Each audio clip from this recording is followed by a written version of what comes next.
penetration is currently an issue. I am off to have my vagina massaged. This is very much at the edge, like right at the edge, maybe even slightly crossed over my comfort zone. We discovered that there was just like one area of my vagina that I was feeling the pain and the tenseness in. I am giddy with excitement in a shocking turn of events.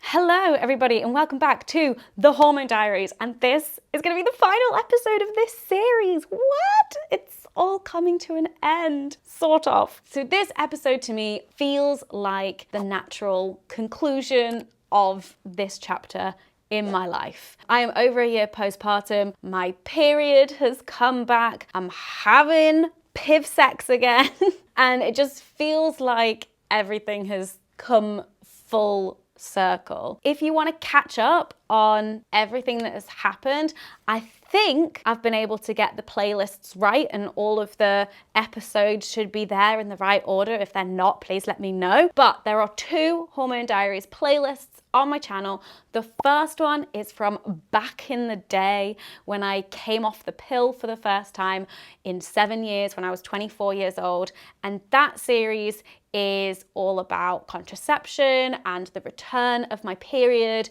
trying things like a menstrual cup for the first time, all of that stuff, getting a smear test, cervical screening for the first time, like it's all of that kind of stuff that happens in your mid-20s and getting to know my body and my cycle and exploring different contraceptive options. And then there was a little bit of a break until the Hormone Diaries came back for this whole journey that I've been on. And so the second Hormone Diaries playlist is everything from the trying to conceive fertility journey, from getting pregnant, the pregnancy, the birth, and then all of the like postpartum, breastfeeding, all of that kind of stuff. And here we are at the end of it, at the beginning of it. Who knows? It's all just like one continuous thing, but this is going to be the last episode of the Hormone Diaries, for now at least. So this episode is going to be all about my vagina and my pelvic floor. This is something that I've briefly mentioned here and there in other videos about how I've not been able to have penis and vagina sex and how my pelvic floor has been really, really tight. And so yeah, this is the video exploring that issue, trying to find a solution for it and figuring out what the hell is happening with my body. And so without further ado, I'm gonna let past Hannah take it away. It is a cold, grey day in January in London, and I am off to have my vagina massaged. But before we get into that, we need to catch up on what has been happening. If you watched my video all about sex and intimacy after birth and how that has been going, then you will know that penetration is currently an issue. I say an issue. Basically, it's not really possible, it is hurting, it is not on the sex menu for us right now. Is that an issue in terms of our sex life? Not really. That's still grand. Penetration isn't necessary for us to have a good sex life. However, I would like to be able to have penetrative sex again at some point in the future. And so we're working on it. We're not putting any pressure on ourselves for like how quick this process is going to go or if it's going to even work at all. Maybe I'm putting a little bit of pressure on that part though, because I do want it to work, but I just don't have like a time frame in mind. I'm very relaxed, I hope, about the whole process because my pelvic floor needs to relax. It needs to chill the fuck out. Anywho, so one of the first things that I did when we noticed that penetration was not working and was hurting and it wasn't getting any better, it was just like, that seems to be the case now, was I booked myself a pelvic floor physiotherapist appointment. And there's a certain genre of these in the UK, I don't know about other places, but it's called a mummy MOT. And I kind of love it and hate it at the same time. The mummy MOT. It's ridiculous. But essentially, it's like your body is a machine, you're the car, and you're getting a once over and seeing how everything is doing after pregnancy and birth. What fun. Now, I didn't go to my GP and ask for a referral for this on the NHS. I went private for this. I think it cost about £60 or maybe £90. I can't remember, those two numbers look very similar. So I went to see this pelvic floor physiotherapist, and obviously she had a good old feel around inside, but it was kind of a bit more than that as well. She actually like looked at my posture and stuff as well. There was like some like standing up and like tilting and bending, and so she could like see how everything was aligned. That was all fine. She also had a look at my cesarean scar and gave that a bit of a feel and a look and a massage as well. It felt really nice to have my scar like massaged, and it made me realize that I hadn't really been touching my scar, hadn't really been like getting up and close and personal with it. Whereas after my abdominal surgeries for having my colon removed, I was like oiling that scar daily and like getting really like close with it, whereas my cesarean scar, I guess because I just like can't really see it. So what she discovered was that one half of my scar is slightly raised, and she recommended getting these like scar strips, which I haven't bothered getting because I'm like, I don't particularly care that it's raised, and if I do have another baby, I'm kind of in the like elective C-section camp now for myself, so it's just gonna get sliced open again anyway. I don't know, but they're like strips that you can put on scars to make it like go down a bit and be less bumpy. One half of it is bumpy and then the other half of my scar is flat.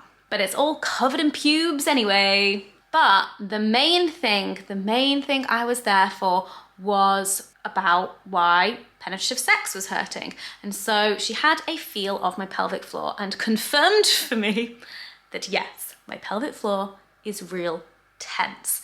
And do you know what? There is always something I find quite reassuring when a professional confirms something for you that you can like feel in your body, and then they go, yes, I can feel that too. I can see that that is happening to you. So it's nice to know that there's like a consensus and an understanding of what the problem is. And so she told me not to do any Kegels. Kegels, bad for me, because that would be tensing my pelvic floor and I need to learn how to relax it. She showed me some like breathing and relaxing and visualization exercises, and I'm not normally one for like visualization stuff, but this was so helpful for me to actually like picture my pelvic floor dropping down. So it's on the inhale, and this took me so long to figure out. I was like, wait, is it on the inhale or the exhale I relax? But now I feel like I've got it. But essentially on the inhale, your whole like chest and belly and everything is filling up. And because everything's filling up, what it does is it pushes your pelvic floor down. And it's that feeling, you know how they say with your Kegels, it's the feeling of holding in a wee. So you like suck and tighten everything up. With this, it's like pushing it down, basically trying to push out a wee. And so far, like I'm currently doing it now, I'm like pushing down, I'm not pissing myself. So far, I've not pissed myself doing this, so that's a win. So she taught me how to do that, and then she also recommended that I get this like pelvic floor wand thing to help. So I bought myself one of these, and then I also had a follow-up appointment with her where she showed me how to use this. Have I used it yet? No, I have not. There's an instruction manual in it though, because I'm gonna have to read that because I've entirely forgotten what she told me. But she gave me another scar massage at that session. Loved it. Like, that needs to be a thing. Why can't that be something that you just like request of a normal masseuse? That would be great. And then she also, again, had a feel inside whilst I was doing all of those breathing exercises, and some positive feedback. Like, she could physically feel it relaxing, and also like she really like went in. So you know, if you've got like a really tight muscle and you like need it, like you've got a knot in your shoulder and you just like press down on it and kind of like massage it out, that is what it felt like, but inside my vagina. And so it felt like my vagina had been given a workout. She was like trying to loosen up the tense muscles in there. So that is something that I can try and do myself with this, because these fingers are not gonna be able to do much. Like, look how short these are. But this should hopefully be able to get into the right spots. I believe this one is for like shallow and then the big one is for deep, but I might be getting that the wrong way around. So I saw a pelvic floor physiotherapist and got some exercises to do, and I need to do that myself. But there was another avenue that I was curious about to see if it would help, and that was seeing someone like a sexological body worker to have a proper vagina vulva massage. This is very much at the edge, like right at the edge, maybe even slightly crossed over my comfort zone. So my wonderful friend and fellow sex educator, Ruby Rare, introduced me to Jessica Parker, not Sarah Jessica Parker, different people, who is a sexological body worker and sex educator. And so I had an initial session with her, and that was mostly talking, her showing me some exercises that I can do to kind of like loosen that area externally, kind of like thigh massages, just like the whole thing. She also gave me like a jaw massage, because apparently your jaw is connected to your pelvic floor, and the same kind of principles apply. So she gave me a jaw massage and then showed me like how to do it. And oh my God, now I just notice how tense my jaw is all of the time.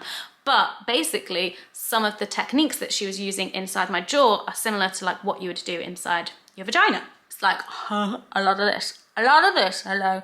But oh my God, like get yourselves a jaw massage, guys. Would recommend. Yeah, and then, so we talked a lot about kind of like what my goals were, what my aims were, and it's a mix of like sex education, sex therapy, but she's not a therapist, and then like being more hands-on as well.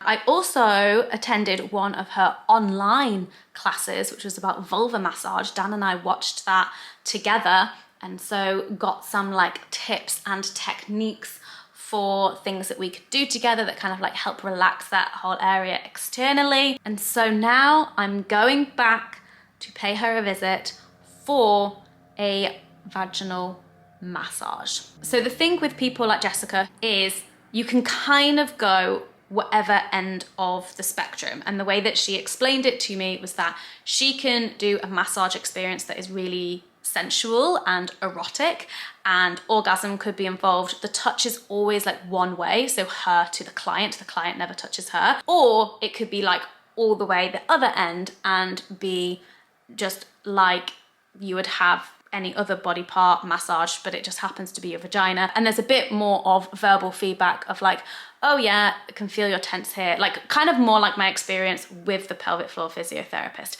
I personally am more comfortable at that end than I am at the erotic sensual end. And you know what? That is absolutely fine. Do I wish I was maybe a little bit more daring and could go to that end of the spectrum? Maybe. But you know what? It's about listening to my gut and what I'm comfortable with and what I think would allow me to get the most out of the session. So I'm hoping that one, it relaxes my fucking vagina, but also it gives me an idea of different techniques, also a bit more of an understanding of like where is tense. So is it upon entry? Is it deeper in? Under what circumstances and context in terms of me breathing, and like what positions can I accommodate more or less? Yada, yada, yada. That is kind of like what I'm going into this experience, just like wanting to gain more information about my vagina. I just want to get to know my vagina better via a professional. So that's what's been happening so far. Back to the present.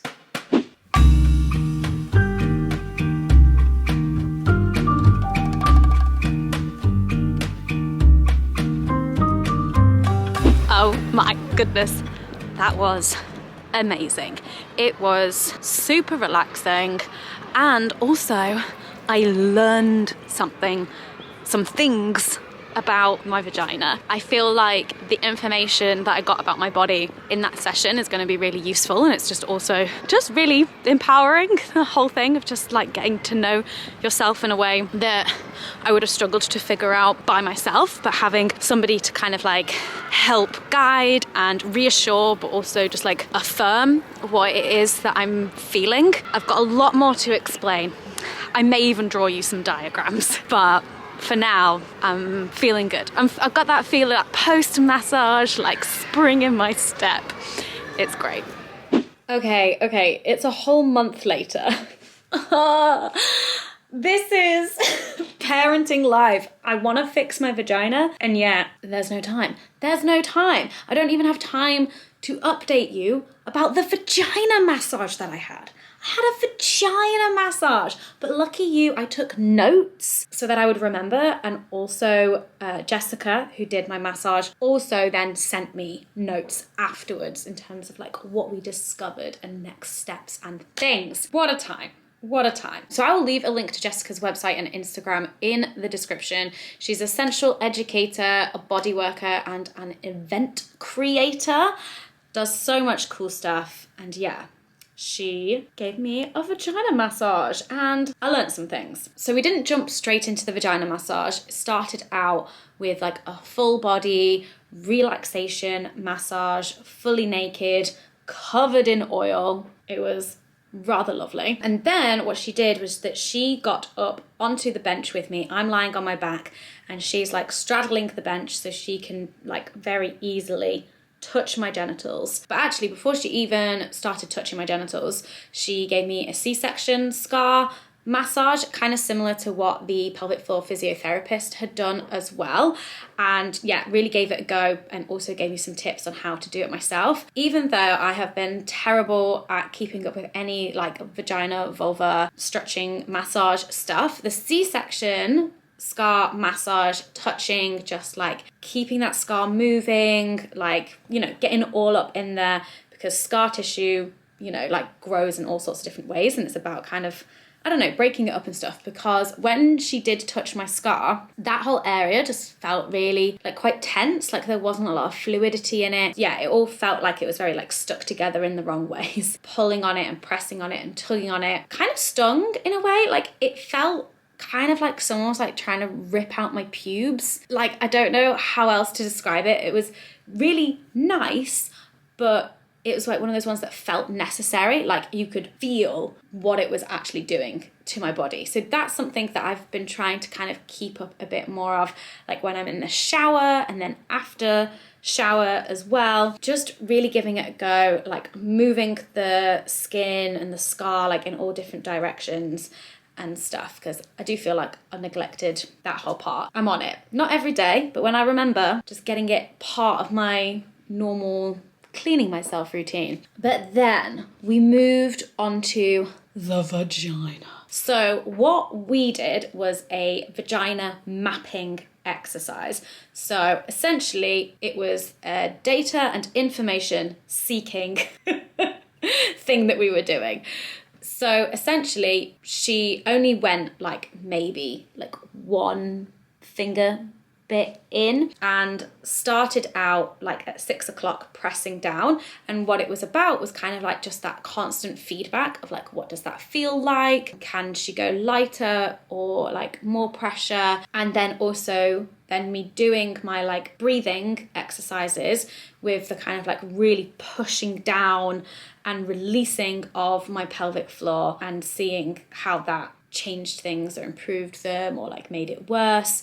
But essentially what we did was we like started at 6 o'clock and then like went round and then like went round and kind of got a picture of like what at least the entrance part of my vagina was doing, because we didn't go deep. We started at the entrance. So what we found, which was actually mind-blowing to me, because, you know, when I try and have penetration and it hurts and it feels impossible and my vagina is really tight and tense, to me it just feels like it's the whole area that is doing that. But when we, you know, did this exercise and really slowed it down and like did each like specific part, we discovered that there was just like one area of my vagina that I was feeling the pain and the tenseness in. And I kind of like described it as like a stinging sensation, and she kind of called it like fizzing, and then like it would kind of like release. So essentially the bit of my vagina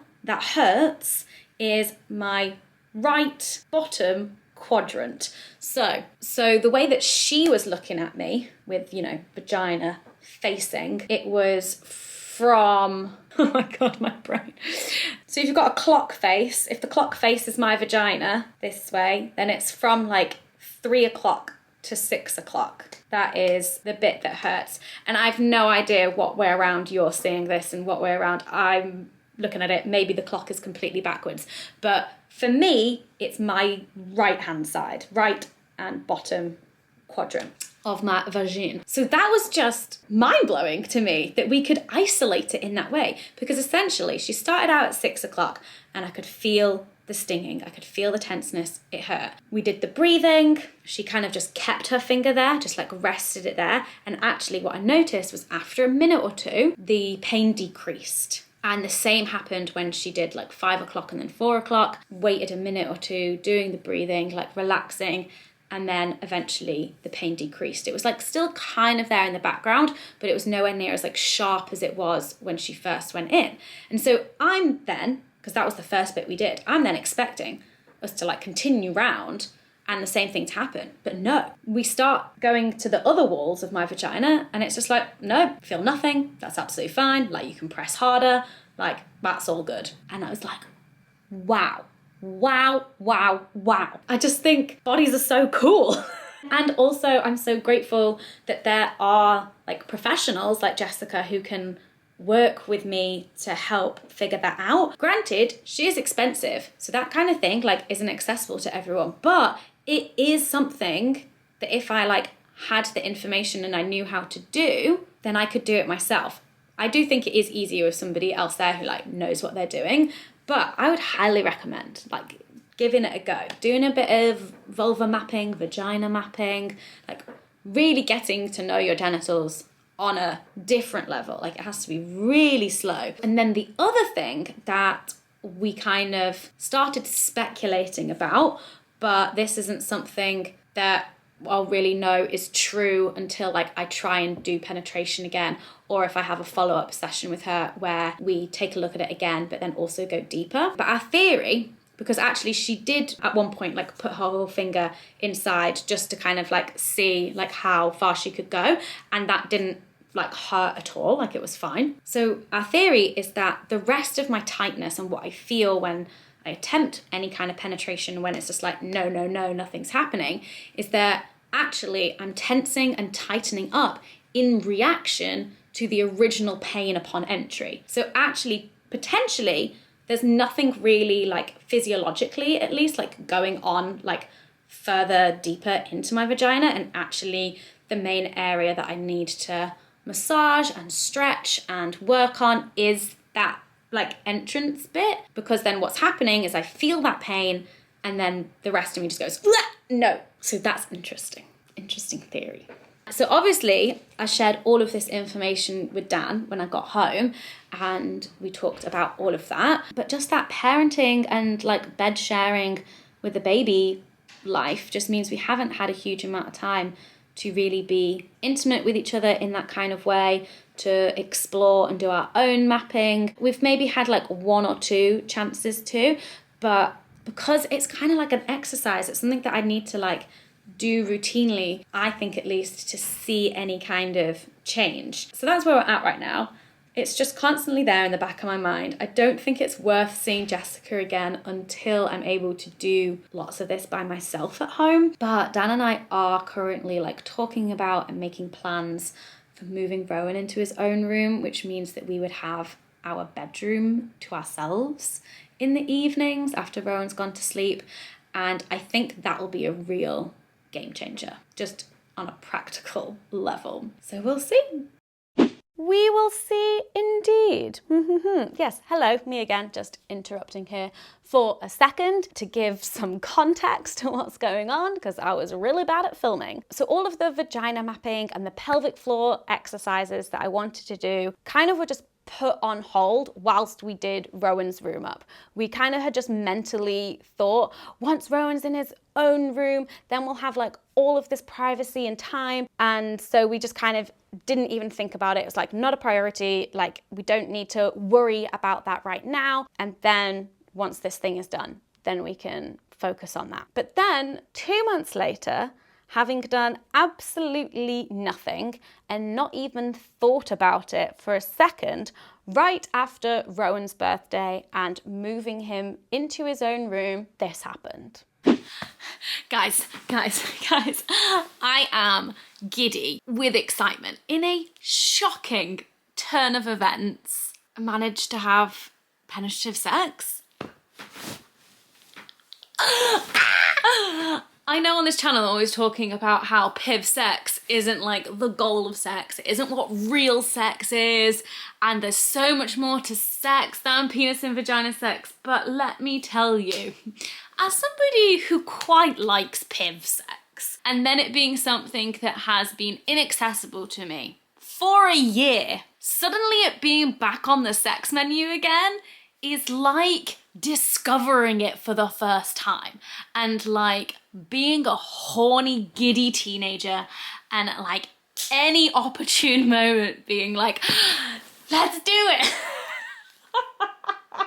I feel so ridiculous, but oh my goodness, it has been like a good 2 months at least since that catch up. And have I actually done anything to make this happen? No. Was it a complete surprise to me that it was something that I was able to do? Yes. What the fuck? This is not what I was expecting this next update to be. But let's rewind. So a few weeks ago, I got my period. This was another surprise, not expecting this at all, because about 3 weeks after Rowan was born, I went on the pill, and I chose the progesterone only pill because in the past, progesterone only contraception has always stopped my periods, and I could not be fucked with having periods after having just given birth. And also I'm still exclusively breastfeeding. Now I know that you can still get your period back when you are breastfeeding, but it just might be quite delayed. So I was fully expecting, with the combo of the pill and breastfeeding, I was not expecting to get my period until I wanted to get my period. Alas, there she was. And seeing as this is the Hormone Diaries, I guess I'll update you on the whole period situation as well. I had different symptoms. The cramps were worse and lasted longer, and back pain came into the mix. Like day 1, day 2 of that period, I had excruciating back pain. It was very similar to the back pain that I experienced during labor. Not fun. And I'd never had back pain before during my period, and I've not had another period since. It's only been 3-4 weeks, and my cycles are usually much longer, but honestly, I've no idea what to expect. Like my new periods, my new menstrual cycle, it could be the same as before, it could be completely different before, it could just be completely all over the place and eventually settle, who knows. But yeah, that was weird. But because I got my period, and basically the only reason why I was really on the pill was to avoid having periods, I just decided to stop taking the pill. And then 3 weeks later, I'm able to have penetrative sex. I'm not saying it's connected, but I mean, it could be a factor. It could be a factor because I've literally done none of the exercises since January. It's been like 4 months since I had that vagina massage. I've not done any of the work. I've not put in the effort in order to be rewarded with the joys of having penetration. Oh, this camera battery is about to die. Okay, let us reconvene.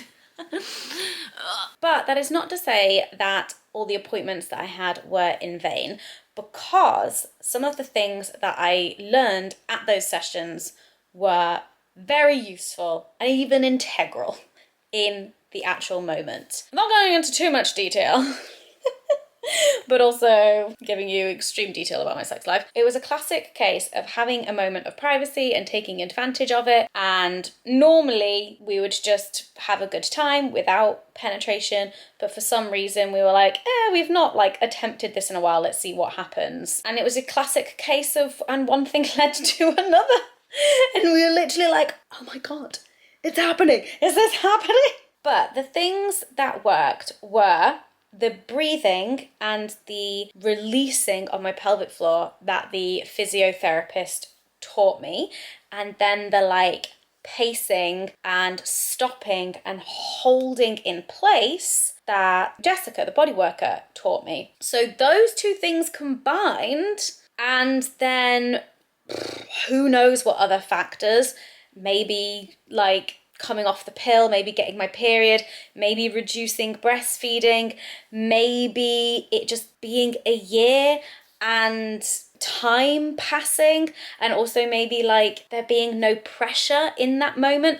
A whole host of reasons. No idea why my vagina just suddenly decided to work again. Oh, the other thing I didn't mention before about my period is that I then tried to use a menstrual cup and it was too tight. Like, it was too uncomfortable and painful. I couldn't get the menstrual cup in. So to go from that just a few weeks ago to then being able to have penetrative sex, it's like, what the fuck? Also, this is something that I'm not very clued up on, and if someone can explain to me in the comments why, as somebody who is over 30 years old but has not had a vaginal birth, why do I have to use the next size up menstrual cup? I don't understand. What is it about a 30-year-old's vagina that changes? And also, like, I'm a 31-year-old who has a vagina that up until recently has been incredibly tight. So maybe the bigger size is like completely not for me. Anyway, that's a whole other thing. But these two things, the breathing and the pacing. The breathing is that whole releasing and pushing down, that feeling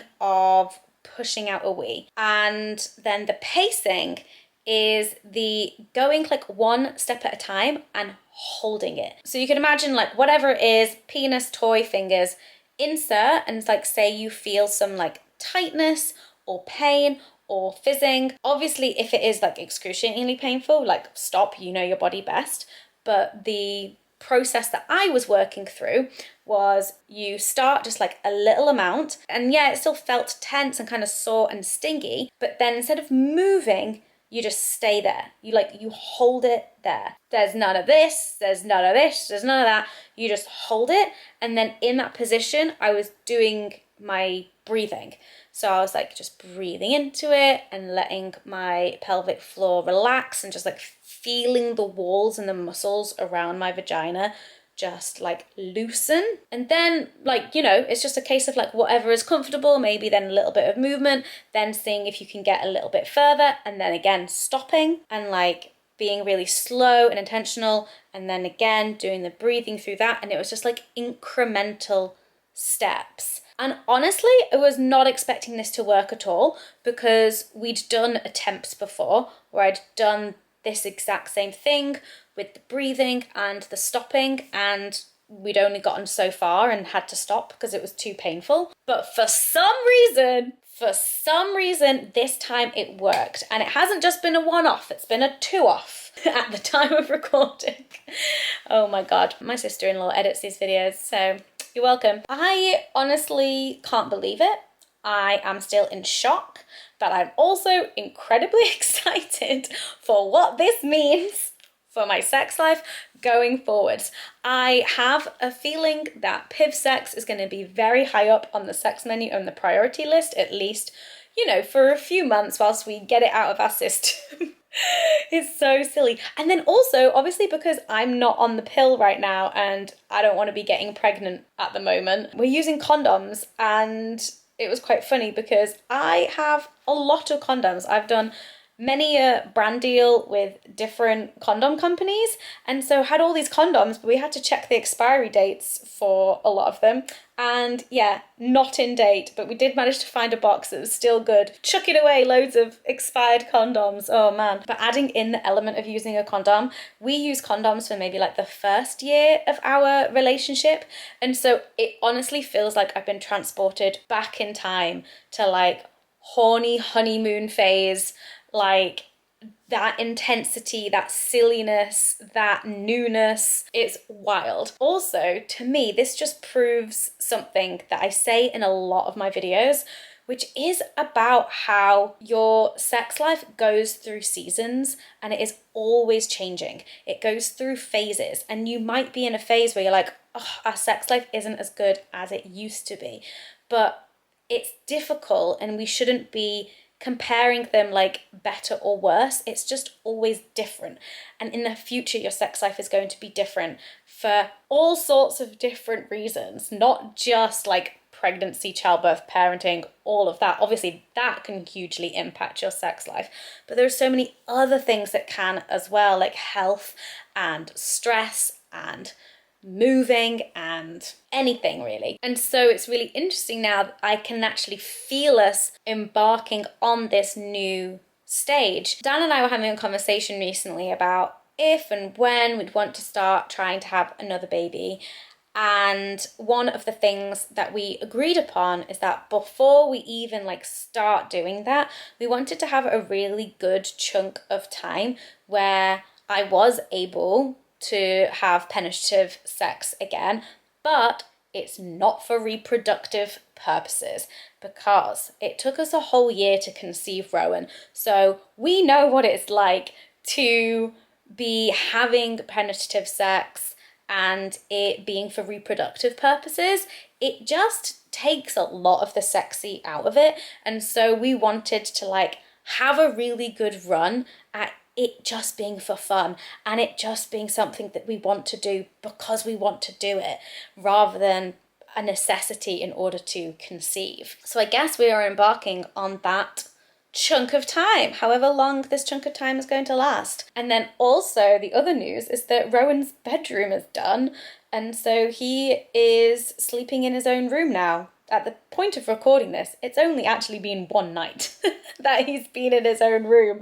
But once again, it feels like we are embarking on this new phase of our relationship, new phase of our sex life, and new phase of just like our living situation as a family as well. It's just a big transitional time. There's the hot goss for you guys. Hot goss. Hot off the press. Hannah's having sex. Penis and vagina penetrative sex, because sex can mean all sorts of different things. But oh my god, have I missed Piv? I've missed it! Ah! Okay, that's this update.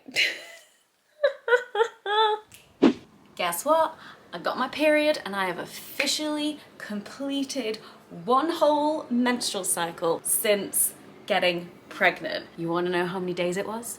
You want to know how long this cycle was? Well, let me tell you. You're on a windowsill and the window is open, so outside noise. I have the data. This cycle was 66 days long, over 2 months. That's fun.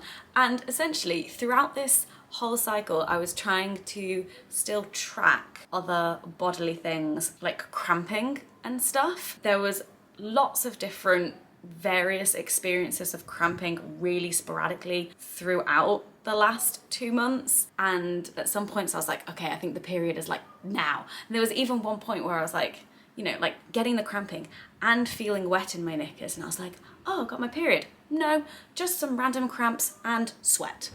Fun. But there's been like lots of other weird, different things that have happened in this cycle compared to what my cycles were like pre-pregnancy. The first thing was that I experienced a lot of spotting. However, it was unlike any other kind of spotting I had before, because it wasn't like fresh blood seeing it in the knickers.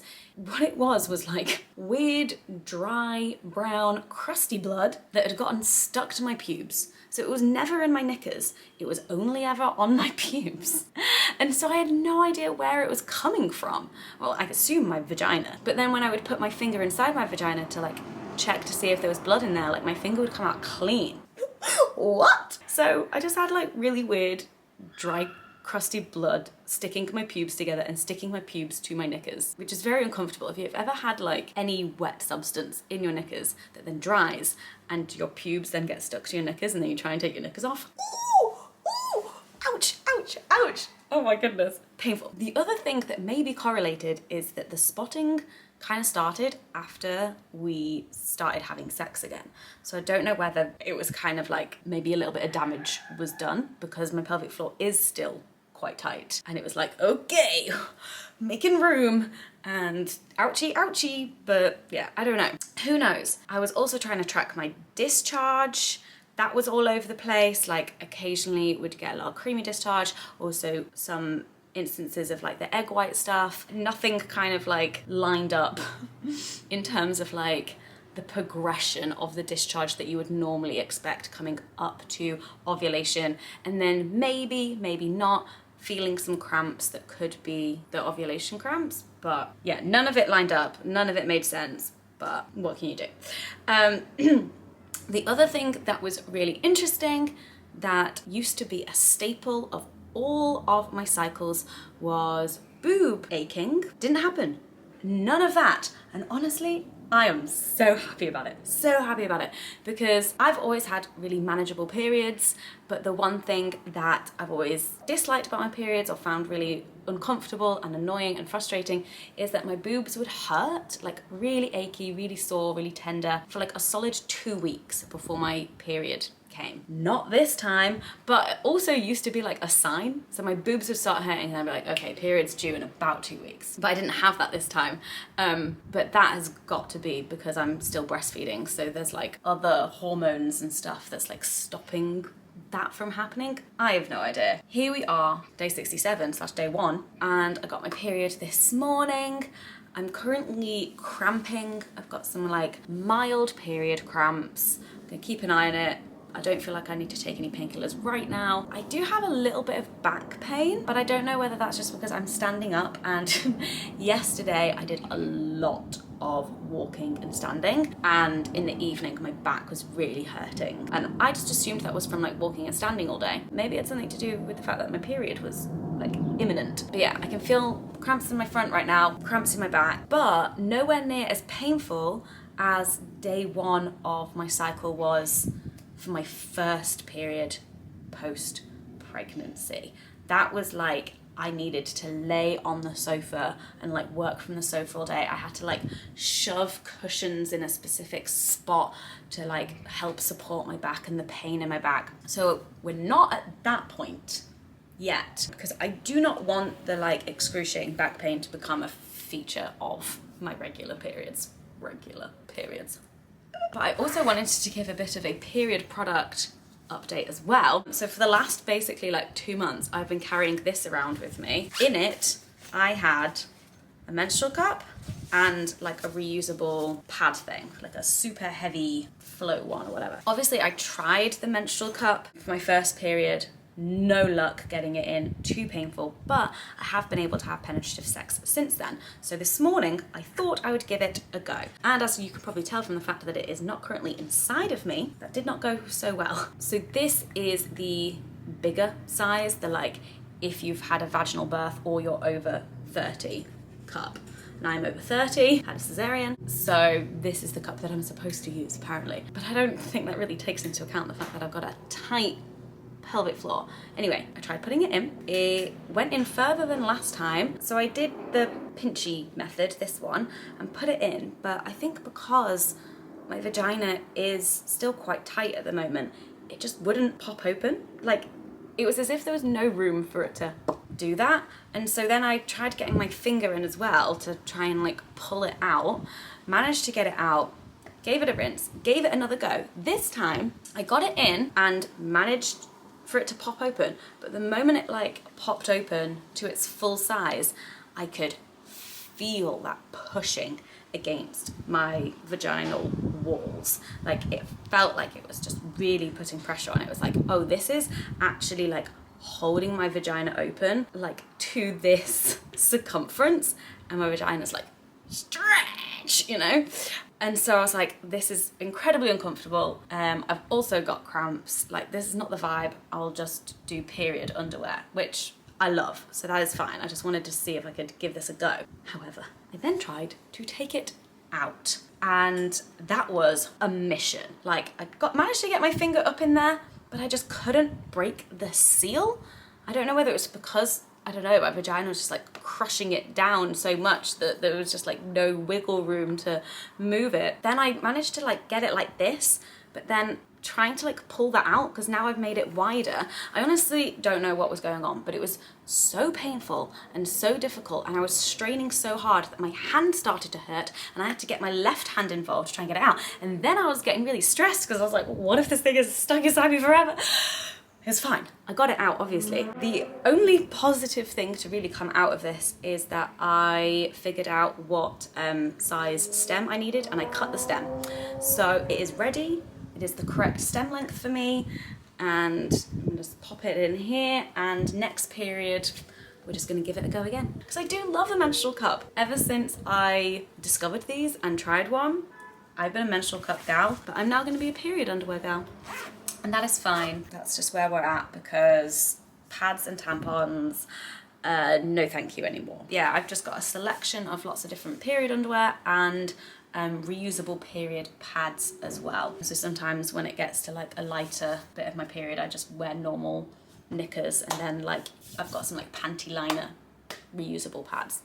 Excellent. So there we're at. Other update, in case you're curious about what app I'm using to track my periods. I did a whole video when we were trying to conceive, reviewing 5 different like menstrual cycle fertility tracking apps, and my favorite was this one called Read Your Body, which is essentially just like a digital version of the paper fertility awareness method.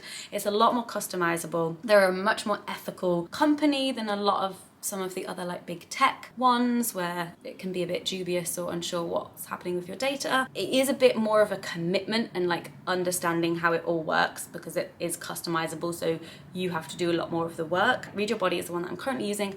I love it. And then the other app that I always recommend, that I think is great as well, is Clue. But just because my periods are so whack and there's like specific things that I want to track, and I want to see the chart, like this is the view that I want to be able to see it in, this is the only app that I know that can do that. That's where we're at.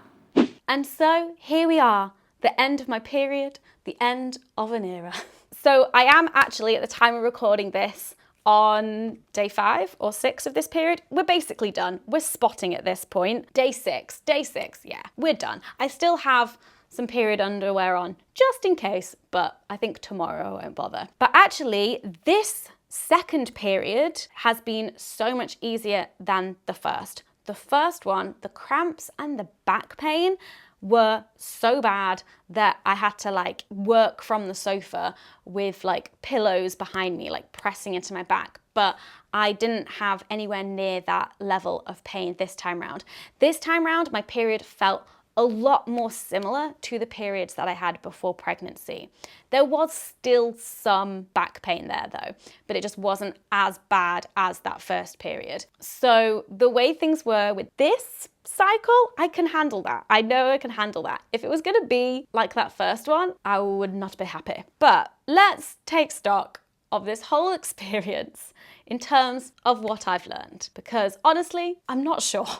I'm not sure what I've learned. Just in terms of this experience with having a really tight pelvic floor and wanting to work on that and wanting to improve it, but also not wanting that to stress me out, and wanting to be able to have PIV sex again, but also not wanting to put too much pressure on that. It's hard to say what I've learned, because I just still don't know, because things just improved by themselves without too interference. interference. Like, was it the vagina massage that helped? Was it the physiotherapy? Was it the odd time that I did remember to do some of the exercises? Was it the breathing that helped? Was it just the waiting and not putting any pressure on us to have penetrative sex that suddenly made it possible again? But then also, I still can't use a menstrual cup. I tried again and it still felt way too tight to be at all comfortable in there. So clearly the issues haven't completely gone away,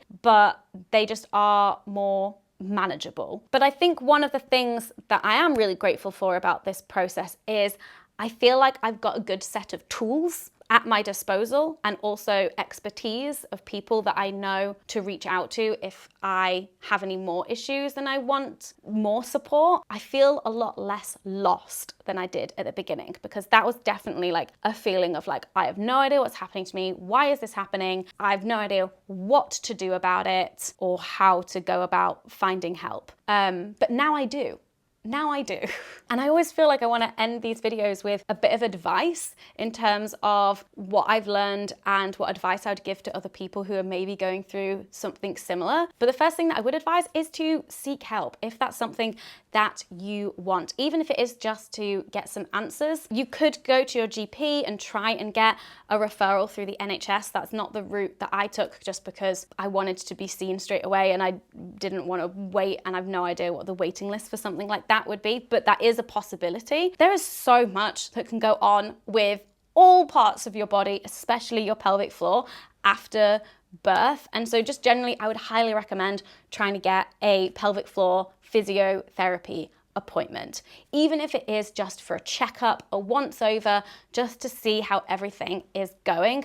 I just think that that can be a really valuable experience. And also, if you do go private, get your partner to pay for 50%, because this is something that I struggled mentally with, because it felt like it was a me problem. And then I realized that, hang on a second, I'm having these medical issues because I carried and birthed my child that I have with my partner. And so obviously Dan was like, yeah, pay for that out of the joint account. But for some reason, it took me a while to bring up the courage to be like, so could you please pay for half of my physiotherapy appointment? Don't know why I had that barrier, but I did. But I'm just now giving you permission and also encouraging you to very much pay for that shit out of your joint account. Also, just remembering that it is a phase. Everything is a phase. I can't tell you how long the phase will be, or if you will need to do something to make the phase more bearable or enjoyable or whatever. But that was one of the things that really helped me, is just knowing that whatever problems we were having, it was temporary. We didn't have an idea of how temporary, but it still did help just to know that what we were going through and what my body was doing wasn't forever. And then of course the things that I harp on about in almost every video, which is expanding your definition of sex and intimacy. So if penis and vagina sex is off the table, that does not mean that intimacy is off the table. That does not mean your sex life is dead. No, no, no, by no means. There are so many other things that you can do that do not involve penetration, and so many other ways to connect to each other in a deep and meaningful and pleasurable way. And then another thing to focus on is sexual currency. We are currently working on a video that is going to be all about sexual currency, because I know I mention it in basically every video, but sexual currency is just essentially the way that you interact with your partner, having an erotic charge. It can be so easy when you become parents to just suddenly shut off the sexual part of your brain that looks at your partner and thinks of them as a sexual being and considers your relationship a sexual one. You're just that is the person I live with, that is the person I co-parent with, they are this person who lives with me, but they are not my sexual partner. But what fostering sexual currency means is that whilst you have all of these other identities, you very much still interact with each other in a way that is a little nod to hey, I think about you sexually, but without any pressure there for you actually to act on it. And speaking of the lack of pressure, another bit of advice that I would give is to deprioritize sex. Just don't stress. Don't worry, it's fine. But one of the easiest ways to do that is just to decide between you, make sure that you're having these conversations, is just to say, hey, sex just isn't going to be a priority for us right now, but sexual currency should be. Just to be clear, but have that just be an active choice of hey, you know what, we've got other things on our plate right now. We are going to deprioritize having sex, but that doesn't mean that we don't fancy each other. That doesn't mean that we don't want to. It's just don't have the opportunities to at the moment. And then also just it's normal. There are so many things physically, mentally, emotionally, relationally that happen after you have a kid. And there is a huge, huge scope of what is normal. And so talk about it with your partner, talk about it with your friends, normalize these things. You'll realize that so many people are going through a similar thing, or they're going through something completely different, but that is also normal. I hope that this has helped a little bit. I just wanted to end this video and end this series on some positive advice. Thank you so much for watching this whole journey, being there throughout the entire thing. I know a lot of you have been going through similar experiences alongside me, or, you know, watching in time with your own experiences. And yeah, thank you so much for being there and for all of your support. Once again, you can check out the 2 different Hormone Diaries playlists if you want to catch up on any of the content. And thank you so much to my patrons who help make all of these videos possible, and also basically helped to fund my maternity leave. I appreciate you so, so much. If you want to join our lovely community and make